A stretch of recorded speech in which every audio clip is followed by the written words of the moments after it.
நாகர்கோவில் வந்து மாநகராட்சியா செயல்படுத்த தொடங்கி கிட்டத்தட்ட ஒரு 6 வருஷம் ஆகுது. 6 வருஷம் ஆச்சு. அதுக்குள்ள வளர்ச்சிகள் எப்படி? ஒரு வளர்ச்சி இல்ல. ஒரே ஒரு வளர்ச்சி. மக்களுக்கு தேவையான விஷயங்களை கிடைச்சிச்சா? ஒண்ணுமே கிடைக்கல. நான் சொல்றேனே, எங்கெல்லாம் வந்து மாநகராட்சிக்கு இடம் சும்மா இருக்கோ, ஃப்ரீயா இருக்கோ, அதுல அந்த போக்குவரத்து இருந்தாலும் இல்லாட்டா அந்த எல்லாம் என்ன பண்ண கடையை கட்டிடுறானுங்க. கடையை கட்டி அதை வாடகை கொடுத்து வருமானத்துக்கு ஏற்பாடு பண்றாங்க. அது மாதிரி எங்கெல்லாம் மக்கள் வந்து ஆல்ரெடி நம்ம டாக்ஸி கட்டி தான் 2 வீலர் வாங்குறோம்.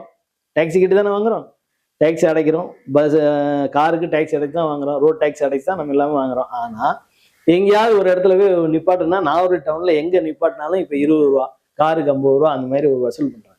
அப்போ அரசாங்கம் வந்து மாநகராட்சி ஆனதுக்கு அப்புறம் என்ன அப்படின்னா, வீட்டு வரி கூட்டி இருக்காங்க, காரை கொண்டு நிப்பாட்டினா காசு வாங்குறீங்க, 2 வீலரை கொண்டு நிப்பாட்டினா காசு வாங்குறீங்க, எங்கெல்லாம் இடம் இருக்க இடிச்சு கடையை கட்டி அப்போ இந்த வளர்ச்சி வந்து யாருக்கு அப்படின்னா அந்த மாநகராட்சி நிர்வாகத்துக்கு, அரசாங்கத்துக்கு. அந்த இடிச்சு கட்டலாம் போது வரக்கூடிய வருமானம் அங்குள்ள கான்ட்ராக்ட் பிளஸ் கமிஷன் இல்லாம எந்த வேலையும் நடக்காது. ஓப்பனா எல்லாருக்குமே தெரியும். கமிஷன் இல்லாம ஏதாவது வேலை நடக்குமா? யாருக்குனாலும் ஒரு கமிஷன் கொடுத்தா அவனுக்கு 10 லட்ச ரூபா டெண்டர் போனான்னா அது யாருக்கெல்லாம் கமிஷன் போடணும் நான் சொல்ல தேவையில்லை. அது எல்லாருக்குமே பகிர்ந்து அளிக்கப்படும். அப்போ அதுல கொஞ்சம் சொற்பமான வேலை தான் நடக்கும். அப்போ இவங்க என்னன்னா வளர்ச்சி பணிங்கிறத காமிச்சிட்டு இப்படிலாம் செஞ்சு மக்கள் வரி பணத்தை வந்து வாங்கி அரசாங்கத்தை டெவலப் பண்றாங்களே தவிர மாநகராட்சி ஆனதுனால மக்களுக்கு எந்த விதமான நன்மையும் வரிகள் ரொம்ப அதிகமா இருக்குன்னு சொல்லி ஆமா மக்களுக்கு தேவையான விஷயங்கள் வரல அப்படிங்கிறாங்க. அது மக்களுக்கான எந்த நலத்திட்ட உதவியோ எதுவுமே நடக்கல சார். அது வளர்கிறதுக்கு மாநகராட்சிக்கு வருமானத்துக்கு என்ன ஏற்பாடு உண்டோ அதை மட்டும் என்ன பண்ணியிருக்காங்க. மாநகராட்சி வந்து இப்போ ரோடு தெரு இந்த மாதிரி விஷயங்கள்லாம் கவனம் கொடுக்கும். எங்கேயும் நீங்க நிறைய இடத்துல பாருங்க. இப்ப என் வீட்டுக்கு முன்னாடியே பாருங்க தண்ணி லீக் 1.5 மாசம் ஆச்சு. நான் வேணா அந்த வாட்ஸ்அப்ல வேணா இதுல காமிக்கிறேன். மாநகராட்சிக்கு புகார்னு சொல்லி ஒரு நம்பர் கொடுத்துருக்கேன். அதுக்கு அனுப்பியிருக்கேன், கலெக்டருக்கு அனுப்பியிருக்கேன், மேயருக்கு அனுப்பியிருக்கேன், கமிஷனருக்கு அனுப்பியிருக்கேன். இன்னைக்கு வரைக்கும் என்னால எதுவுமே நடக்கல. இன்னும் அந்த தண்ணி 1.5 மாசமா இருக்கு. நீங்க வேணா போகும்போது லீக் ஆயிட்டு உடஞ்சிருக்கு. நான் உங்களுக்கு போட்டு இது வரைக்கும் சரி பண்ணல. வேணா போகும்போது கூட அதை கூட வீடியோ எடுத்து. ஒரு இடத்துல இந்த மாதிரினா மாவட்டம் மாவட்டம் பத்தி எனக்கு பிரச்சனை இல்லை. நான் மாநகராட்சி பத்தி கேட்குறீங்க. மாநகராட்சி பத்தி சொல்றேன். வளர்ச்சி பணி எதுவும் இல்லை. மக்களுக்கு எந்த விதமான லாபமும் கிடையாது. மக்களுக்கு இதனால கஷ்டம் தானே தவிர எந்த விதமான. இன்னொரு பக்கம் குறிப்பா தமிழ்நாட்டிலே அதிகமா விபத்துகள் நடக்கிறது கன்னியாகுமரி மாவட்டம் தான். நான் மாநகராட்சிகளுக்குள்ள வந்து டிராபிக் போலீஸ் நிறைய இடத்துல இல்லை. ஏதோ ஒரு சில இடத்துல நீங்க கிராஸ் பண்றதுக்கு மக்கள் ரொம்ப போலீஸ் பற்றாக்குறை. அரசாங்கம் போலீஸ் எதுக்கு வச்சிருக்குன்னா இந்துக்கள் ஏதாவது ஒரு போராட்டம் ஆர்ப்பாட்டம் அதை தடுக்கிறதுக்கு போலீஸ். இந்துக்களுக்கு வந்து ஏதாவது ஒரு புகார் வந்து ஒரு இந்து கொண்டு கொடுத்தா அதுக்கு மேலே நடவடிக்கை இருக்காது. மாற்று மதத்துல இருந்து இந்துவை பத்தி ஒருத்தன் புகார் கொடுத்தா உடனே நடவடிக்கை. இதுதான் இன்னைக்குள்ள அரசாங்கம். அது எங்க மாவட்டத்துல ரொம்ப அதிகம். இந்த மாவட்டத்தை பொறுத்த வரைக்கும் இந்துன்னு வாயை திறக்க கூடாது. சமீபம் ஒரு 2 நாளைக்கு முன்னாடி ஒரு நிகழ்ச்சி நடந்து ஒரு கைது பண்ணியிருக்காங்க. வாட்ஸ்அப்ல பார்த்துருப்பீங்க. ஒரு டிஎஸ்பி வந்து அடிக்கிறாரு மகேஸ்வரங்கிறவர் இந்து மணிக்காரனை மண்டபத்துல அரெஸ்ட் பண்ணி கொண்டு போனதுக்கு அப்புறம் உள்ள வச்சு அடிக்கிறாங்க. இதுதான் யாரும் கேட்க இல்லை. மனித உரிமை ஒண்ணுமே கிடையாது. ஏன்னா அரசாங்கம் காவல்துறை அவங்க கையில இருக்கு. ஒண்ணுமே பண்ண முடியாது. திமுக எதிர்கட்சியா இருந்தா மனித ஆணையம் அது இதுன்னு சொல்லி 4-5 பேர் கண்டிப்பா கேஸ் போட்டிருப்பாங்க. கண்டிப்பா வந்திருப்பாங்க. வந்து அவங்க இருக்க கேட்கற யாரும் இல்லை. நீங்க எந்த ஆணையத்துக்கு போவீங்க? அது பேப்பர் வாங்கி வச்சிருப்பாங்க. நீங்க ஒண்ணும் வேண்டாம், நமக்கு ஒரு பிரச்சனை சொல்லி இங்க ஸ்டேஷன்ல மட்டும் பெட்டிஷன் வாங்கி அங்கே போட்டு ஒப்பீனியன் கேட்கணும் சார் அப்படிம்பாங்க. உதாரணமா அதாவது திட்டுவள பஸ் நிலையங்கிறது பல நூற்றாண்டு காலமா இருக்கு. அதெல்லாம் அங்க இஸ்லாமியர்கள் கொஞ்சம் அதிகமா வசிக்கக்கூடிய பகுதி. அங்க வந்து என்ன பண்றாங்கன்னா இஸ்லாமியர்லாம் சேர்ந்து அங்க பஞ்சாயத்துல ஒரு மனு கொடுக்குறாங்க. எப்படின்னா இப்படி இந்த பஸ் நிலையத்துக்கு வந்து காகிதம் இல்லத்து பேர் வைக்கணும் அப்படின்னு. அந்த ஊர் மக்கள்லாம் என்ன பண்றாங்க, காகிதம் இல்லத்து பேர்லாம் வைக்கக்கூடாது, திட்டுவள பஸ் அப்படிதான் வைக்கணும்னு சொல்றாங்க. பஞ்சாயத்துல என்ன பண்றாங்க, அங்க இருக்க ஏன்னா அந்த முஸ்லீம் அதிகமா வசிக்க பகுதினால அவங்க பஞ்சாயத்து உறுப்பினர்கள் கொஞ்சம் பேர் முஸ்லிம்ஸ், ஒரே ஒருத்தர் தான் இந்து பிஜேபி. அவங்க எதிர்ப்பு தெரிவிக்கிறாங்க.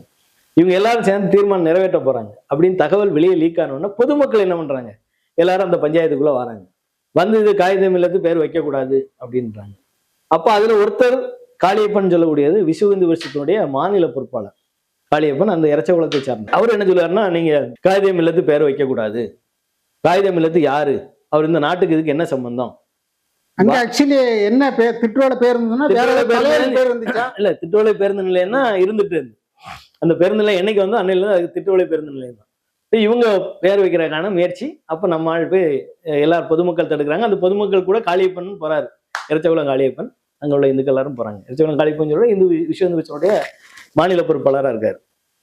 அப்போ அங்கே போய் வைக்கிறோம். அப்போ அவரு கேட்குறாரு, காகிதே மில்லத்து யாருங்க, இதுக்கு நாட்டுக்கு அவருக்கு என்ன சம்பந்தம், இதுக்கு என்ன சம்பந்தம், ஏன் பேர் வைக்கணும் அப்படின்னா, காமராஜர் பேரை வைங்க, அப்போ இன்னொரு ஆள் நேசமணி பேரை வைங்க, எதுக்கு நேரம் வைங்க அப்படின்னு.